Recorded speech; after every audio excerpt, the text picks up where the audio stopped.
Y me gusta Sí. mucho cómo decía ella que para ella los cuentos eran, o sea, tenían que ser concretos, precisos, tener siempre las palabras exactas y ser como una jugada de ajedrez, que se me hace una metáfora preciosa, ¿no? Feminismo. Interseccional. Trans incluyente. Deconstrucción. Friki. Cultura pop. Literatura. ¡Esto es FemNormal! Bienvenidas todas, todes y todos a el estreno de la 4ª temporada de FemNormal. Yo soy Merce Garcés. Y yo soy la escandalosa de Edna Montes. Y para celebrar el estreno, vamos a hablar de una gran autora mexicana que nos ha influenciado mucho a mí, a Edna, a muchas de nuestras amigas escritoras, la maravillosa Amparo Dávila. La gran bruja de las letras mexicanas, ¡yay! Bueno, por desgracia, Amparo Dávila se nos fue el año pasado. Se nos fue. Pero vivió 92 años maravillosos, en donde fue una escritora muy galardonada y de las pocas mujeres que escribían como terror y bueno, también terror femenino, pero no necesariamente y exclusivamente femenino, o sea, metía muchas cosas de salud mental, del peligro, de la muerte. Fue como la única durante mucho tiempo. No que no haya más escritoras que le entraban a estos temas, sino fue como que la que celebraron. Digo, aunque también un poco tardíamente, porque la verdad es que muchos años fue como una escritora de culto, pero bueno, al menos me alegra mi corazoncito saber que al menos como su última década de vida recibió todos los homenajes, medallas y reconocimientos que se merecía, pues porque muchos otros se nos fueron sin tanta gloria, ¿no? Como Emiliano González, por ejemplo. Sí, eso sí. Esta mujer nació en Zacatecas en 1928 y como mencioné, se nos fue en el 2020 en la Ciudad de México. Escribió toda su vida y sí fue galardonada y según yo, no es que viviera de escribir, pero tuvo una carrera muy longeva, ¿no? O sea, sí vivió parte de su éxito. Sí, digo, y también cabe señalar que además de cuento hizo también poesía, tiene varios poemarios, que de hecho creo que empezó incluso su carrera más con poesía y ya después saltó al cuento. Sí, pero no escribió novela, ¿no? Se quedó en cuento y poesía. Sí, digo, como sus 3 grandes libros de cuentos son Tiempo Destrozado, que tiempo después se reeditó como Muerte en el Bosque, Música Concreta y Árboles Petrificados. Sí, de hecho, hace unos meses, todavía era 2020, hubo como una conferencia, encuentro, algo a nombre de Amparo Dávila y dijeron que la UNAM, creo, tenía un PDF descargable gratis en una página. Creo que si googlean Amparo Dávila PDF gratis, les sale. Yo lo bajé, son sus 5 cuentos más famosos y si no se han acercado a su obra, creo que es un buen lugar por donde empezar. Y digo, ese es gratis. Sí. Igual y si lo encuentro, lo podemos compartir. Compartir en la página. Sí, pero sí hay como, por ejemplo, El Huésped, que es su cuento más famoso y el más reconocido y el que todo el mundo conoce, pues viene en esa antología. Entonces, si no saben absolutamente nada de ella, pues vale la pena que le entren por ahí. Sí, digo, también ya si después se convencen y le quieren invertir, el Fondo de Cultura Económica tiene los cuentos completos en un solo volumen, que me parece está a un precio bastante accesible, y también está el ilustrado del Huésped.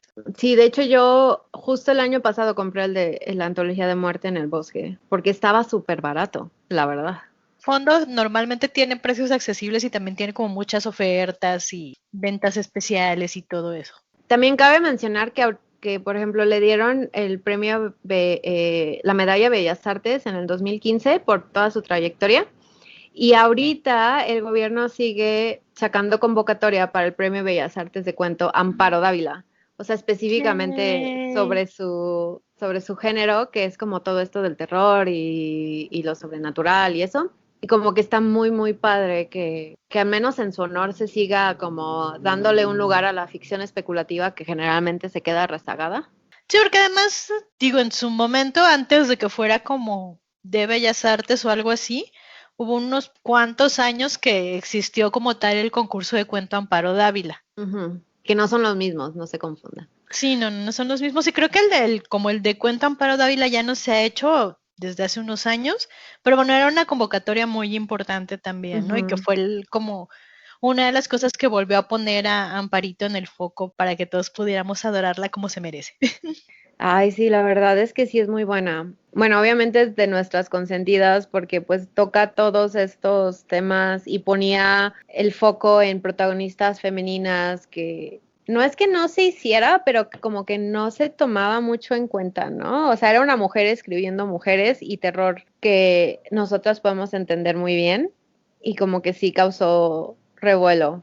Y aunque quedó como de culto durante muchísimo tiempo, o sea, era súper padre encontrar a alguien que también la haya leído. Yo, bueno, Amparo Dávila siempre ha estado como en mi vida porque mi mamá también es muy fan de ella. Pero yo me acuerdo así bien haberle entrado a sus cuentos como en la universidad, más o menos. Sí, yo también la conocí ya después.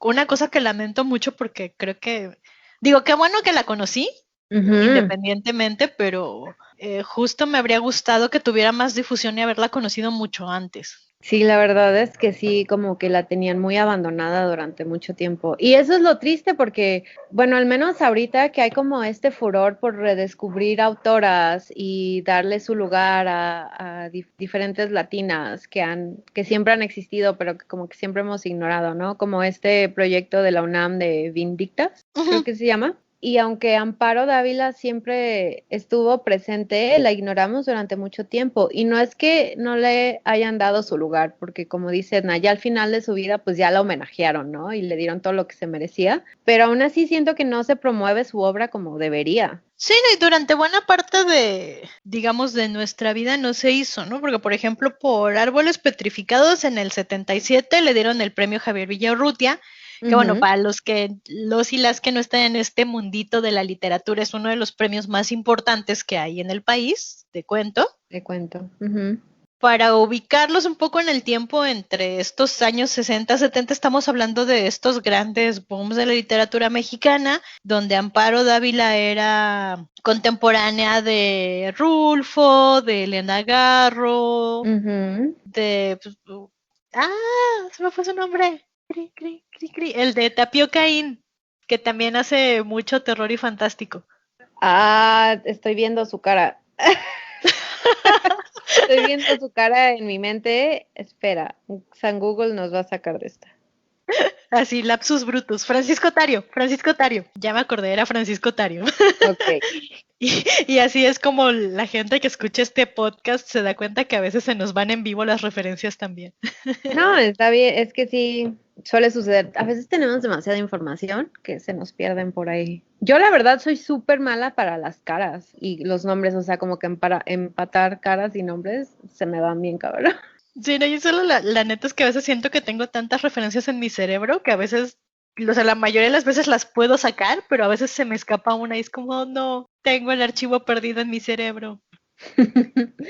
Pero bueno, entonces era contemporánea de toda esta gente y digo, no, me cuesta decir esto porque es como, también era muy cercana, por ejemplo, a Julio Cortázar y Julio Cortázar le celebraba mucho sus cuentos y me cuesta decirlo porque sé que es testimonio de lo revolucionaria que era Amparo en su escritura y de la calidad que tenían sus cuentos, pero también me choca porque pues, no necesita la validación de nadie, por mucho que sea Julio Cortázar, para decir que es una gran escritora, ¿me explico? Estoy completamente de acuerdo, pero volvemos a que ella vivía en un mundo muy machista, o sea, mucho más machista que ahorita, y si logró destacar, o sea, es como uno de esos casos de que, bueno, el sistema le dio permiso por destacar, ¿sabes? De, bueno, tienen una mujer que escribe, felicidades. Y así fue ella durante mucho tiempo, de que ella estuvo presente, siempre publicó, se le olvidaron a los historiadores incluirla. Sí, digo que es más o menos el asunto de lo que pasó con Elena Garro, que también era su contemporánea, ¿no? Por ahí va. Y no ayuda, y no lo digo en mala onda, no ayuda que todos sus contemporáneos se murieron antes que ella, porque entonces entra toda esta celebración póstuma que luego les cae a los escritores y a los artistas, de que se hacen más famosos y más reconocidos una vez que se mueren, ¿sabes? Pues me mato. Sí, ya sé. O sea, 92 años no se dicen fácil. Por ejemplo, en esta edición del Fondo de Cultura Económica de los Cuentos Reunidos, hay como 5 que eran inéditos que nunca habían salido en las colecciones de cuentos anteriores, que no sé exactamente cuándo los escribió porque se publicaron hasta 2009, ¿no? Pero en particular hay uno que a mí me encanta, y es muy poco conocido, que se llama, como esta estación de radio del DF, de hecho, Radio Imer Opus 94.5, que es la estación de música clásica de mi rancho. Sí. Que ha sido durante muchos años, Opus 94.5. Pero es una cosa hermosa porque es una chica que escucha Opus y la voz del locutor es tan suave, tan linda que se obsesiona con él y se enamora y se empieza a hacer historias y le escribe al locutor y eventualmente lo conoce, ¿no? Y no les voy a spoilerear el final. Sí, ese es muy bueno, pero también de esa antología, el que me encanta es uno que se llama Fragmento de un diario, que tampoco es muy conocido. Ajá. Está como, no sé, en este cuento es un señor, creo, que se obsesiona con una vecina. Pero lo maravilloso de este cuento es que el personaje principal se sienta en las escaleras y practica el arte de estar deprimido. Me identifico totalmente. Sí. Y entonces como que está escrito como si fueran literal fragmentos de su diario, entonces de repente escribe así tipo, el día de hoy llegué al 5º grado y tengo que practicar regresarme al 1er grado. Igual no los voy a spoilerear al final porque es muy bueno. Amparo Dávila tiene como este gran talento para darte el giro final, como tipo Shirley Jackson, de que lo estás leyendo y dices, wow, esto es macabro, órale, ¿esto qué va a pasar? Y de repente te lo cambia todo al final. Sí, pues es por ejemplo otro de los cuentos súper famosos de ella que es Tiempo Destrozado, que es todo un experimento de narrativa que ni siquiera se los puedo como resumir sin spoilerear, pero la forma en la que está contado el cuento y cómo se construye es maravillosa. A mí lo que siempre me ha costado como trabajo, porque no es que no me guste El huésped, que es este cuento muy famoso, pero siento que El huésped no es como de los mejores de su obra, ¿no? O sea, es como este caso raro de que siempre hay como un cuento elegido que se hace más famoso y digo, al menos la conocen por eso y tal vez se acerquen más a su obra, pero siempre me ha llamado la atención que no hayan sido otros los que logran fama, no sé cómo explicarlo. Pero sí, siempre me ha llamado la atención, porque no es que el cuento sea malo, o no sé si yo ya llegué a un punto en donde lo he leído tantas veces que ya me lo sé de memoria. Yo creo que a lo mejor sí es como un cuento que, o sea, porque es terreno difuso, o sea, decir que no es su mejor cuento no implica que sea malo, al contrario, es un cuento magistral, es hermoso y perfecto. Pero sí es verdad que las primeras lecturas, sobre todo la primera lectura del huésped, no se olvida, porque es un cuento de mucho impacto. Y aunque después lo releas y lo sigas apreciando y sigas diciendo, oh, qué hermoso es, sí creo que te puedes acostumbrar y llegado un momento pierde su efecto, que son cosas que a lo mejor no pasan con, por ejemplo, La señorita Julia, que yo lo he leído y releído, o Alta Cocina, que lo leo una y otra vez y no me canso. Sí, la señorita Julia es otra cosa. Es como bien chistoso de cómo clasificamos el cuento, porque La señorita Julia es bastante largo a comparación del huésped y como que te mete más al mundo y estás ahí en el estrés con Julia que no duerme y no la dejan dormir. Pero no por eso, o sea, no por la longitud es que sea mejor o menor. Yo creo que es como un gran talento de escribir, por ejemplo, El huésped, que son como unas 5 o 6 páginas, a comparación de La señorita Julia, que son como más de 10, creo. O sea, es un gran talento hacerlo así súper rápido y que te quedes impactado, ¿no? Pero como dices, no porque sea el más famoso o digamos, bueno, es que no es el mejor, no significa que le estamos tirando al huésped. No, digo, no lo estamos tirando nada más, es como... Es curioso. Pues fíjate que creo que de hecho es un poco como la lotería, hablando de comparar Amparo con Shirley Jackson. O sea, la lotería no me canso de leerlo y me sigue pareciendo precioso, pero ya no me impacta como la primera vez que lo leí, jamás lo va a hacer. Te echas su antología o sus novelas y dices, ay, creo que me gustan más estas cosas y no entiendo por qué la gente no celebra más, no sé, solíamos vivir en el castillo, como Hill House, ¿no? Hablando de Shirley. Pero es como subjetivo y nuestra opinión, a final de cuentas. Sí, digo, es totalmente subjetivo, pero ya saben que cuando hablamos de autoras en este podcast es totalmente subjetivo. Igual, pues díganos qué opinan ustedes, si la han leído, cuál es su cuento favorito, qué opinan del huésped, si ya le perdieron la sorpresa o no. Digo, aunque es el más pues sí, le voy a hacer mucho honor a mi origen, aunque es el más choteado. Sí siento que es un gran lugar para empezar. O sea, la verdad es Sí, que yo sí creo que si nunca has leído Amparo Dávila, empezar por El Huésped siempre es el mejor lugar para empezar. Y es así de famoso y de conocido y recomendado por una razón. sí, estoy de acuerdo. Pero no se queden solo con el huésped, porque yo también he llegado a conocer muchas personas que dicen, ah, sí, Amparo Dávila, el huésped, fin. Y me quedo, o sea, neta, ¿no te inspiró para seguir leyendo? Y ni cómo ayudarlos ahí sí. No, sí, sí, sí, sí. Y también considerando que fue de las pocas que escribía terror y ficción especulativa, como que, no sé, desde que se introdujo a mi vida, como que nunca he podido no leer a Amparo Dávila. Siempre que dicen esto, o sea, o me preguntan, como que siempre tengo cuáles son mis cuentos favoritos y hasta me dan ganas de releerlos cuando hablamos de ellos, ¿no? Sí, es que además sucede que para mí siempre existe como este gran mito de que para ser un escritor de verdad tienes que entrarle a la novela y que Ujú, los cuentos son como divertimentos o un estadio previo a entrarle a la novela. Cuando en realidad son dos cosas completamente distintas, ¿no? O sea, son géneros sí. distintos que se abordan de forma distinta y a veces un autor cambia mucho como cuentista a su trabajo como novelista.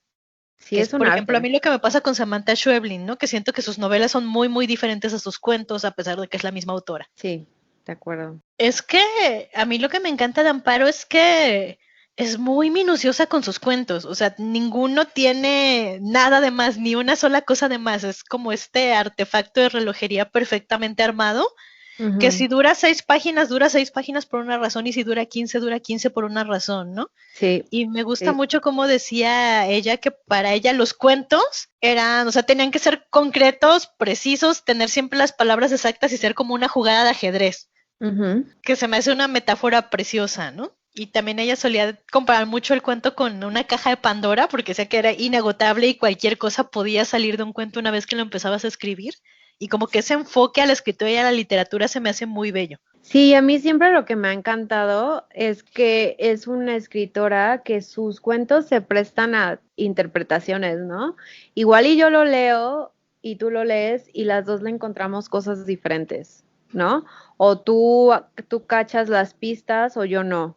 O sea, de verdad es como un placer seguirla leyendo y descubrir cosas nuevas dentro de sus cuentos. Por ejemplo, Alta Cocina.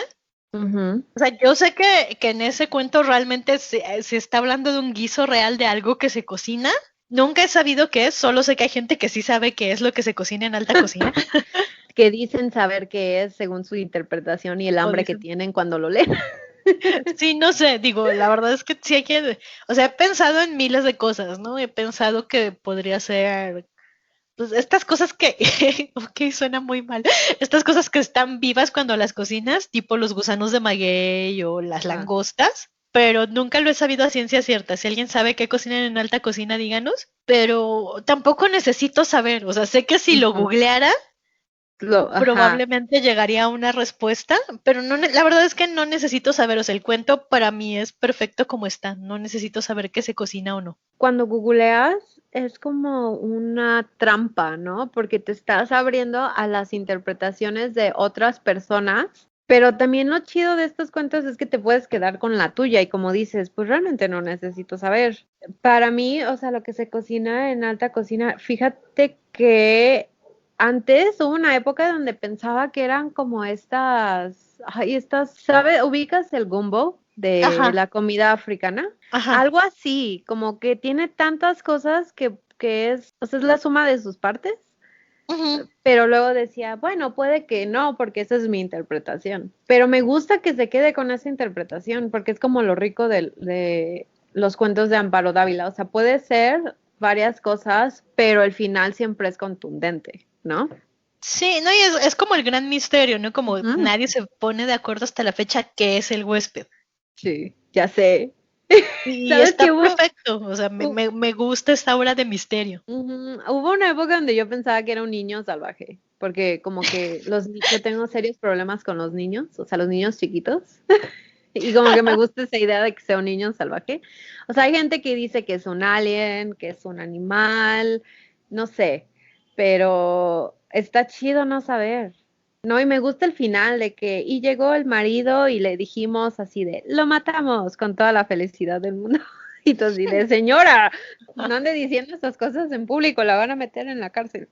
No, es que además, o sea, Amparo escribió en esta sociedad mexicana de los años 50, Ujú. 60, Sí, 70. el Centro Mexicano de Escritores, creo que se llamaba. Que no sé si todavía exista o si ¿Quién evolucionó a otra sabe? cosa. Es Creo que como, evolucionó a la SOGEM, pero no estoy segura. ajá, es lo que yo pensaba, porque también hay un sindicato de escritores, independiente del SOGEM, según yo. Ah, pero es que la SOGEM nada más es como la sociedad, pero no Ujú. es un sindicato per se. Ajá, Pero bueno, ya es meternos en broncas, sí, pero ya sé. digo, sí sé que se le engloba en esta, bueno, lo que desde la academia llaman esta generación del medio siglo Ujú. de la escritura mexicana, que son autores nacidos entre el 21 y el 35, pero me gusta porque, o bueno, al menos a mí como, y como iba a decir de feña, pero ya me quitaron mi patronímico.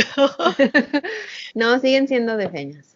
Ah, bueno, me gusta mucho que retrata esta Ciudad de México del desarrollo estabilizador de López Mateos, ¿no? Cuando era este milagro mexicano de bonanza y de dinero y es esta Ciudad de México bonita, pulida que vemos mucho en las películas de Tintán y de estos años. Sí. Y que tenía como principal característica este asunto de mujeres incorporándose a la fuerza laboral, de una cierta prosperidad económica y profesional para las mujeres, pero también tenía este lado oscuro de este estándar muy agringado de mujer de clase media, media alta que se queda en su casa y tiene Sí, la ama de personal casa. doméstico Ujú. y su trabajo en la vida es cuidar a los niños, mantener la casa limpia y hornear pasteles, ¿no? Que juega mucho, por ejemplo, en la señorita Julia con este asunto de la solterona muy beata que va a la iglesia. Ujú. Entonces me gusta como este aire de ciudad que tiene, pero de ciudad vista desde alguien que viene de Zacatecas, que viene desde fuera y que nota lo inquietante que es toda esta uniformidad tentativa de la Ciudad de México, porque en realidad es que no hay tal cosa, ¿no? O sea, siempre ha habido muchas disparidades, mucha desigualdad, muchos asuntos con la periferia también, ¿no? ¿Qué es la periferia de la Sí. ciudad o qué era la periferia de la ciudad en esos años? Porque en esos años Miscoac era casi casi que un pueblito aledaño a la ciudad y ahorita ya es parte de la gran mancha urbana, ¿no? Sí, de hecho, es como justo esta época donde todavía había pueblos separados de la Ciudad de México o los municipios, es que no sé cómo decirlo, porque por ejemplo Coyoacán también era punto y aparte, San Ángel era punto y aparte, ¿no? O sea, realmente la Ciudad de México era el centro, lo que conocemos como el centro de la Ciudad de México, ¿no? Ujú. Era otra cosa. Sí. Y como que está padre imaginártelo así como con las haciendas que había en Polanco, por ejemplo.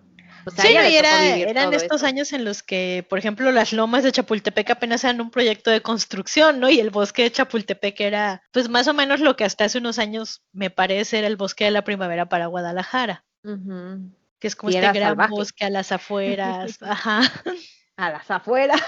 a las afueras, ajá, o sea, el bosque de Chapultepec está a las afueras de la ciudad.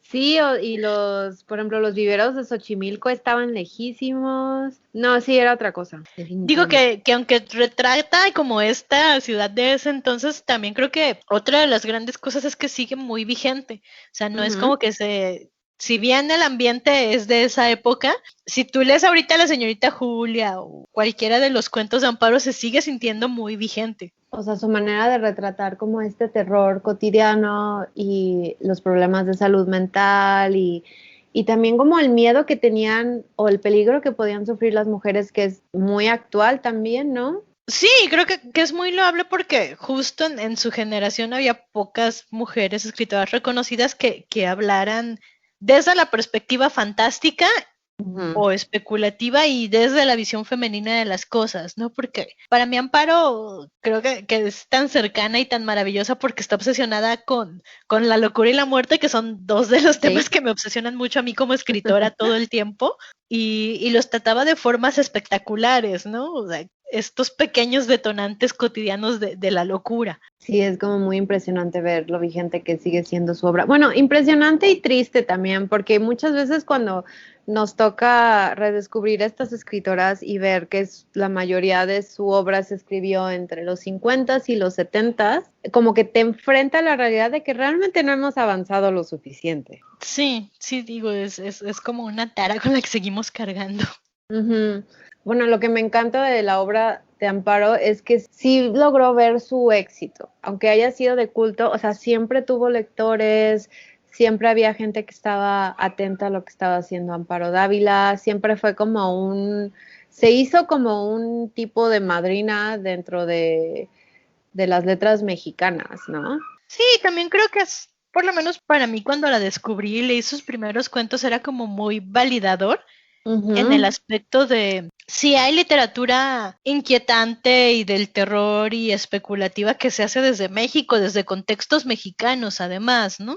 Sí. Porque aunque Shirley Jackson me encanta y la amo, la adoro y la idolatro, su contexto no es necesariamente el mío, pero el de Amparo sí. Y se nota, ¿no? O sea, se siente esa mexicanidad. Sí, digo, es identificable. A veces dices, ok, este es mi contexto, tú me entiendes, Amparo es barrio. Y también luego porque yo no sabía mucho de su infancia, yo por ejemplo no sabía que tuvo 3 hermanos y todos se murieron en la infancia y ella fue la única sobreviviente, o sea, la muerte estuvo presente en su vida.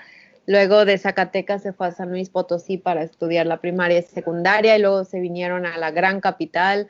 O sea, eso es como es una experiencia mexicana muy específica, ¿no? No me gusta decirlo así, pero pues los chilangos con la pena así lo son, de cuando los provincianos nos vamos a la capital, nos traemos la provincia con nosotros y traemos nuestra cultura y nuestros hábitos y se empieza a transformar pues el barrio de la Ciudad de México, ¿no? Obviamente. Pero además creo que, o sea, esa es una de las grandes riquezas de la Ciudad de México, ¿no? Que hay gente que viene de todos los estados de la República y no sé, hay como comunidades muy queridas así de gente oaxaqueña, de gente veracruzana. De guerrerenses, de michoacanos. Sí, pero eso es como lo que ha transformado la cultura de la Ciudad de México, ¿no? Y ver esa transformación a través de los ojos de Amparo Dávila es como una cápsula del tiempo, que también se me hace muy chido. Sí, que además también es muy la experiencia de, no sé, de a lo mejor de todas nuestras abuelas, en el sentido de ser una mujer que trabaja en esa época, que toma el transporte público, que sufre todos estos altibajos del transporte público mexicano. Altibajos. Sí, se dice muy buena onda. Sí. Pero no, es que realmente lo que me gusta es esta sensación de que Amparo, bueno, no Amparo, pero los personajes de Amparo son tu vecina o tu mamá o tu tía. O sea, no es esta gente alejadísima de tu realidad, sino es gente que podrías conocer perfectamente, ¿no? Y le da esta calidad como de historias familiares. Sí. Sí, estoy completamente de acuerdo. O sea, como que es muy fácil proyectar una experiencia, un conocido familiar en los personajes de Amparo Dávila. Y es que, aunque ella escribe con elementos fantásticos, todos sus cuentos son como muy realistas también. Aunque tengan estos elementos, o sea, yo me puedo imaginar perfectamente bien que alguien sufra como la señorita Julia, por ejemplo. Sí, lo que pasa es que, digo, uno de estos grandes elementos del fantástico siempre va a ser la ruptura con la realidad. Y creo que Amparo la maneja en formas tan finas, tan sutiles, tan medidas, que... Sí, eso, medidas, es una buena descripción. Sí, o sea, es como algo muy natural, ¿no? O sea, es un proceso muy natural, tú estás leyendo su cuento, le compras todo, y cuando el final es como... bueno, no siempre, pero en los cuentos en los que hay esta ruptura brutal con la realidad al final, te llevó tan de la mano a normalizar ese proceso a lo largo de tu lectura del cuento que cuando ocurre es como claro. Sí, como que lo aceptas, ¿no? O sea, como que no se lo sacó de la manga, no es inverosímil, o sea, se lo aceptas todo y le crees. Sí, no es que de verdad es, bueno, fue, pero sigue siendo porque nos quedó su literatura una gran maestra del cuento, o sea, de verdad creo que es como de estos autores que puedes leer y releer y siempre le estás aprendiendo algo nuevo y que es como una gran maestra si quieres aprender a escribir. O sea, toda la técnica, toda la sabiduría está ahí. Fíjate que no encontré, o no sé si lo hizo, No creo que ella haya sido maestra. Maestra, tallerista, así. Me parece que no, ¿eh? No, ¿verdad? Y es Digo, sería como, cuestión de ver, pero me parece que no. y es como súper raro ver es una escritora que no trabajó también como maestra, porque como que van más o menos de la mano, ¿no? En esta generación. Muchos de sus contemporáneos sí fueron maestros. Sí, aunque no sé si también tiene que ver con este asunto de la misoginia en el medio. Ah, Porque no, claro, los que no lo fueron dudo. como grandes maestros bueno, no voy a decir como entre comillas, porque no estoy dudando que fueran grandes maestros de literatura, pero los que eran como grandes talleristas tipo Rulfo y así, también eran como señoros medio nefastitos, muy nefastitos. Digo, ahí tienes todo lo que le hicieron a... Ay, ¿cómo se llama esta mujer? Que también está en Vindictas con esta novela Sí, y muy... acabamos de hablar de ella, porque como que denunció todos los malos tratos que recibió a manos de estos señoros, ¿no? Ajá, de Tita Valencia. Tita Ujú, Valencia, que ella. es Minotauromaquia la novela. Minotauromaquia se llevó el Javier Villaurrutia en el 76, un año antes de Amparo Dávila. Pero nada, o sea, se publicó y enterraron vilmente esa novela porque aunque nunca lo mencionaba, estaba ahí implícito todo el abuso de Juan José Arreola. Bueno, según yo sí fue vocal y por eso a ella la enterraron su obra, porque sí lo denunció, pero como él era el maestro Arreola, pues no podías hablar mal de él. Como suele suceder con esta Sí, generación pero de digo, señores. ajá, Arreola y su taller tóxico. Sí, horrible. Sí. Entonces, pues sí, o sea, imagínate, si Tita pudo alzar la voz hasta el 2019, me parece que fue cuando salió el libro. Ujú. Sí, Digo, cierto. uno se da cuenta que, porque tampoco es como que sea único, me explico, o sea, no es como, ay, No. maltrataron a Tita Valencia, no, es un ambiente que era hostil con todas las mujeres y la única diferencia está entre las que nos han contado su historia y la vamos a saber y las que prefirieron no definirse o no decirlo. Sí, por eso te digo que es como súper triste cuando vamos redescubriendo estas voces. Que digo, a Amparo Dávila no le pasó, hasta eso se pudo mantener, aunque sea de culto, era conocida. Pero a mí me sigue deprimiendo mucho la idea de que, pues, ¿cuántas voces perdimos? O sea, ¿cuántas carreras no se deshicieron en estos talleres tóxicos? Que porque el maestro no o sea, era misógino, decidió, o sea, y les decía y decidió que no iban a ser escritoras y no fueron escritoras y les mató la carrera. Eso se me hace súper triste. Sí, la verdad es que sí es muy triste. Pero es parte como de cuando descubrimos, es como enfrentarnos a esa parte de la cultura, ¿no? Porque yo soy un fiel creyente de que no puedes sacar cosas de su contexto. O sea, esto pasó en los 70s, no lo saques de los 70s. O sea, era la cultura que había y más bien hay que revisar cuánto hemos avanzado. Y si nos enfrentamos a que no lo hemos hecho lo suficiente, pues entonces hay que empezar a luchar por cambiar ese sistema. Si no, jamás, porque se siguen invisibilizando las carreras de mujeres hasta el día de hoy. Creo que de verdad ha habido un avance, pero todavía nos falta, ¿no? Y es bueno reconocer y agradecer el avance, pero también tener siempre en mente lo que nos falta y entender que, porque es bueno, es como de mis citas que siempre rescato una y otra vez, pero en cómo acabar con la escritura de las mujeres, Joanna Ross dice que una de las tácticas más comunes es mostrar a ciertas mujeres que escriben como excepciones, ¿no? Es como Ujú. Virginia Woolf o Amparo Dávila son excepciones porque eran brillantes y Y las no, validaba Cortázar, ujú, cuando en ujú. realidad estamos paradas sobre los hombros de gigantes, ¿no? Ha habido muchísimas mujeres que escriben, que lo hacen maravillosamente y que la historia las ha borrado como para convencernos de muy pocas Sí, mujeres escriben bien. ajá, Para eso, que tú digas, ay, no, escriben pues si tan bien. pocas mujeres escriben bien, a lo mejor yo no lo hago bien y lo que digo no vale la pena, bla, bla. Y no, no es eso, ¿no?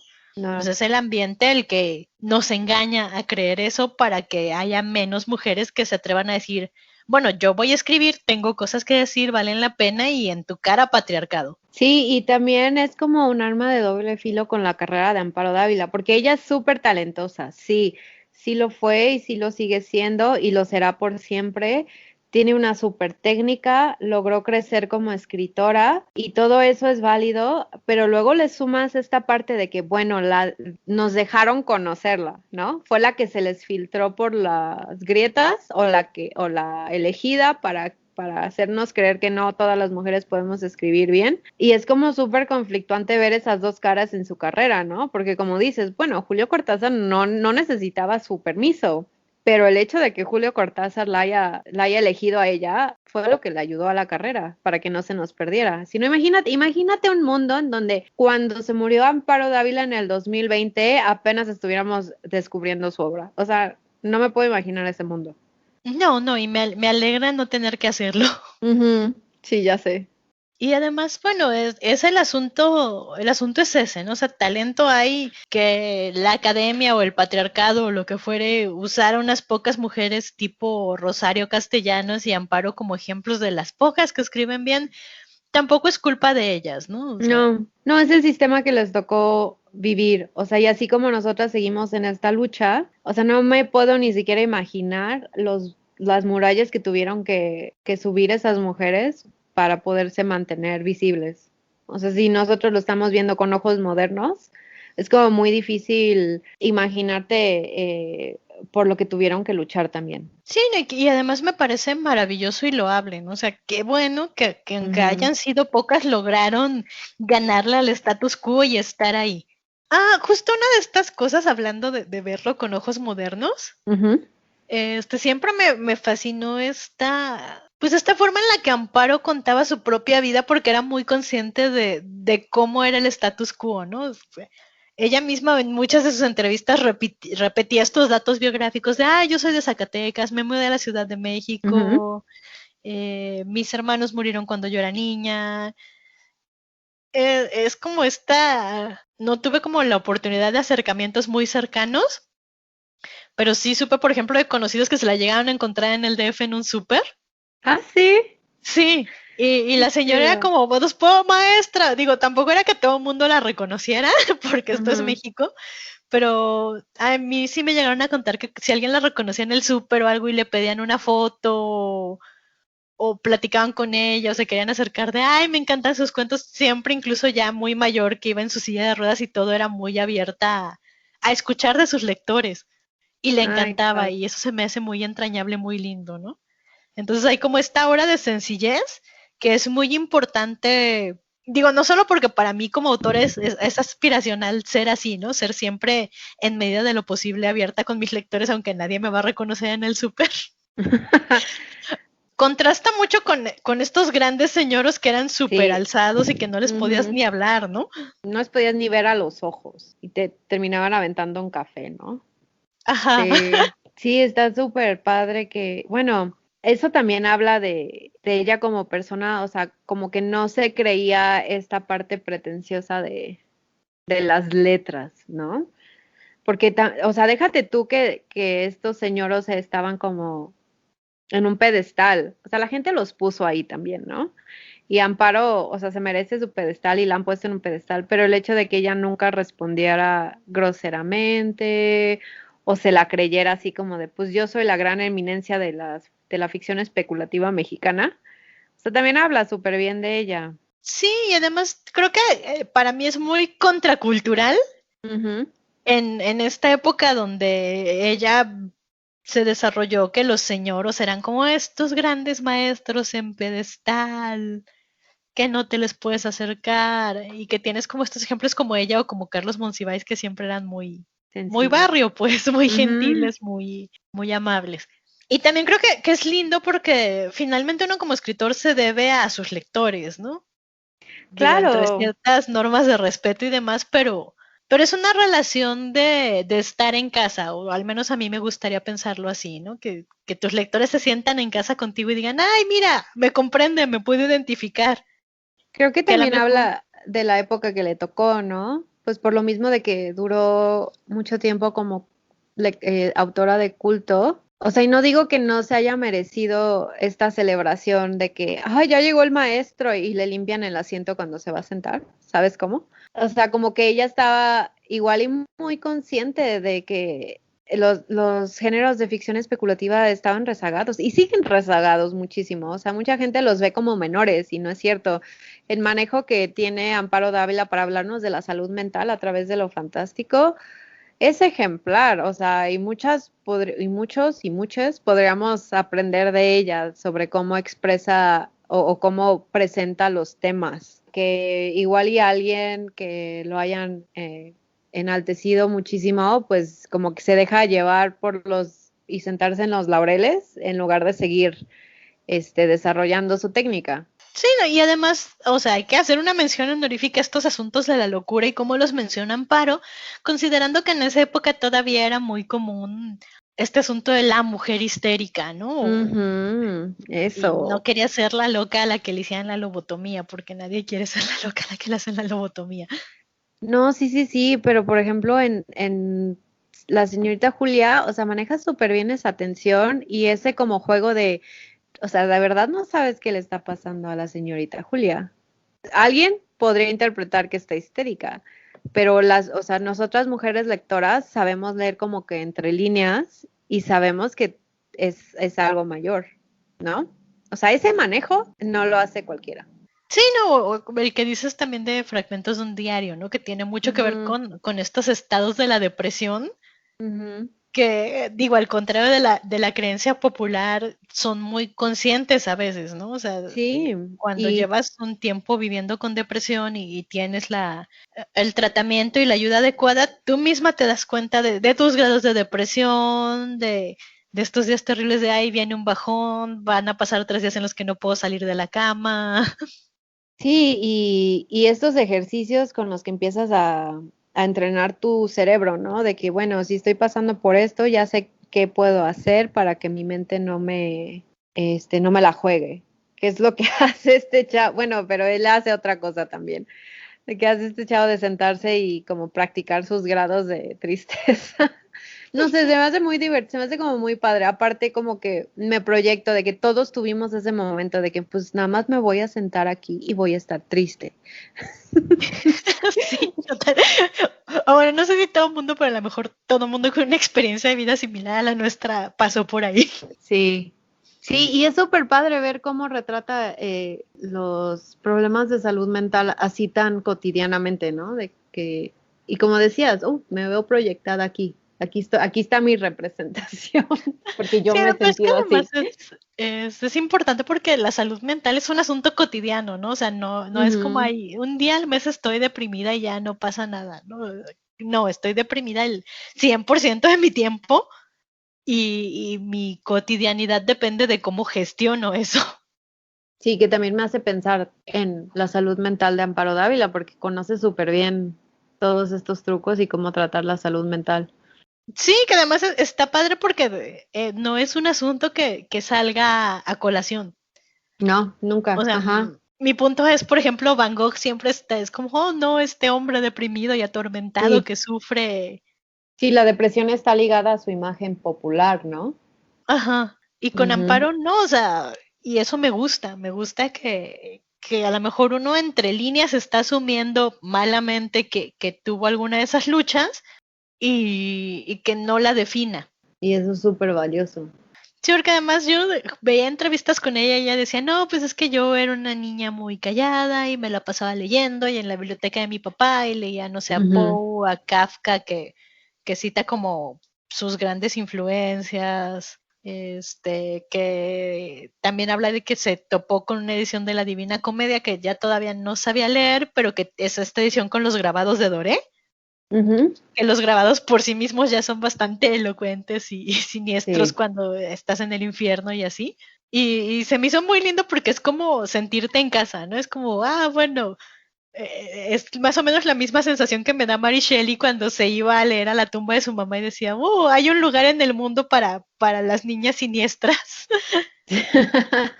sí, Y te hacen sentir que no estás sola. sí, sí, eso fue algo que nos dio Amparo Dávila, que como era de las pocas escritoras mexicanas de ficción especulativa más o menos conocidas, o sea, ya el hecho de que te gustara leerlo era una cosa, pero enterarte de que sí había escritoras que se aventaban al género, o sea, como que es esta onda de por qué la representación importa, porque como que te da el empujón de decir, pues yo también, igual y yo también puedo. Sí, en realidad creo que eso es como uno de los grandes legados invaluables de Ujú. Amparo. Sí, o sea, una mujer mexicana que se aventó de lleno y escribió sobre terror, sobre salud mental, sobre la muerte, sobre situaciones peligrosas para mujeres, desde una perspectiva femenina que se nota que es femenina. Porque creo que lo hemos dicho mucho en este podcast, de que cuando se trata de terror femenino, pues todas nos sentimos identificadas, porque todas hemos tenido miedo a caminar de noche a nuestras casas, todas hemos tenido miedo cuando nos damos cuenta que vamos a pasar frente a un edificio lleno de albañiles, ¿no? Todas hemos sentido miedo cuando de repente alguien se te empieza a pegar en el transporte público. O sea, ese miedo es como muy específico y creo que Amparo Dávila es de las pocas mujeres que como que se aventó de lleno y lo quiso retratar. Y eso, como yo que quiero ser escritora y que ella me ha influido, digo, pues si ella lo hizo, yo también me puedo aventar a esos temas, ¿no? O sea, como que esos temas no deberían seguir siendo tabú. Sí, además es como muy reconfortante ver, no solo que alguien habla de estos temas y te da como herramientas desde la ficción para lidiar con ellos, para sentirte acompañada y saber que son cosas que ocurren, sino que también creo que Amparo es única en el aspecto de que es muy fiel a sí misma y a su forma de percibir y comprender la realidad, ¿no? Y eso es lo que siempre te gana un lugar especial en el corazón de la gente, que es como, bueno, ella está hablando desde la experiencia única de Amparo que nadie más puede replicar. Sí, que es una experiencia también compartida por nuestro género. Y yo vuelvo a lo mismo, me deprime un poco saber que no hemos avanzado tanto si sus cuentos siguen tan actuales. Sí, pero bueno, la tenemos a ella, la podemos leer y eso ya es ganancia. Es parte de la experiencia de sentirte representada. Insisto, como dije al principio, pon tú que fuera ya en las últimas décadas de su vida o lo que fuere, pero se llevó todo el amor y reconocimiento de sus lectores y quizás se lo debimos por mucho tiempo, pero me gusta que lo haya disfrutado en vida. Me choca cuando no es hasta que alguien se muere que recibe eso. Sí, ya sé. Y más siendo mujer. Creo que ya agotamos el tema. De verdad, si no se han acercado a su obra, uno, deberían, y dos, no creo que podamos seguir siendo amigos. Ay, sí, si no la leen. No es cierto. Pero léanla. Claras. Podemos ser amigos y cuando los obliguemos a leerla lo hacen. Es que es como súper padre. Bueno, por ejemplo, a mí, que la mayoría de mi círculo cercano de amigas, casi todas han leído Amparo Dávila y son fans de ella. No me puedo imaginar, no sé, es como algo compartido. No me puedo imaginar no tenerla a ella como un punto para poder discutir o recomendar. Por eso, de verdad, lean, aunque sea El Huésped, pero acérquense a sus otras cosas. Personalmente, a mí no me gusta la poesía, entonces yo de por sí no me acerco, pero si es un género que les gusta, pues también están todos sus poemarios. También son muy interesantes, pero aún así es como, no, sí, lean todo de ella. Todo. Sí, lean todo de ella. Además pues se consigue fácil, ni siquiera les estamos pidiendo que se vayan a meter a librerías de viejo a hacer arqueología. Si quieren, pueden hacer eso. Ha de haber unas ediciones bien padres, pero neta, el Fondo de Cultura Económica tiene la mayoría de su obra a súper buen precio, entonces de verdad no hay excusa. Y por eso ya vamos a terminar este episodio para que corran a leer Amparo Dávila ya mismo. Sí. Pues nos escuchamos a la próxima. Cuídense, lávense las manos, guarden su distancia. Bye. Fem Normal es un podcast producido por Edna Montes y Merce Garcés. Encuéntranos en Facebook e Instagram como Fem Normal y en YouTube como Fem Normal Podcast. Si quieres apoyarnos para seguir produciendo este podcast, nos puedes comprar un café. Busca la liga en la descripción.